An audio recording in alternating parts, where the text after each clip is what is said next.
Before they decided on Islands of Adventure, Universal Orlando's second theme park was originally going to be Cartoon World. The majority of the park was going to be based around WB properties with a huge land based on Looney Tunes and another based on Batman and other DC heroes. This plan for the park got pretty far into development, but the working relationship was strained between WB and MCA, Universal's parent company at the time. Warner Brothers wanted 8% royalty, and the Universal creative team pleaded with Sid Sheinberg, the head of MCA, to at least offer 7%, so they wouldn't have to throw out half their plans for the park. But Sid refused to budge and was quoted as telling the WB execs, "We don't need your effing characters." And with that, Cartoon World died in 1993. That same year, Jurassic Park released in theaters and was a huge success. A ride based on the film was already in development as a partnership between Universal and Spielberg for Universal Hollywood. Universal Florida was supposed to have its own version opening around the same time. With the struggles the second gate was facing in development, a big ride based on a hit movie that could be cloned from the other park to save on costs and development time was too good an opportunity for them to pass up.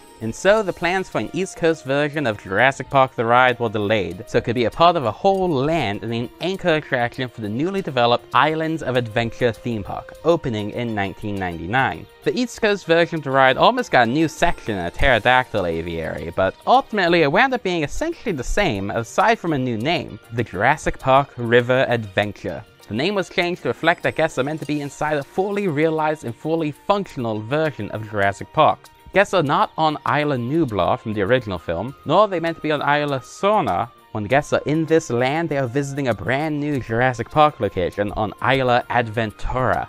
In this version of the story, Universal saw all the uncontrollable dino murder that happened in the first movie and thought to themselves, "I gots to get me a piece of that action!" So they contacted John Hammond about a partnership to design a new park on an island hidden away near the Orlando area. They could learn from all the mistakes made from his original park and create something even better, and hopefully less full of dinos killing people. This new version of the park would have the River Adventure, a play area where kids could climb nets and explore caves, a small roller coaster themed to flying with pteranodons, a discovery center where guests could learn about dinosaurs and see raptors hatch from their eggs, and a walkthrough experience where guests could learn about how Jurassic Park's vets care for the Triceratops in the park.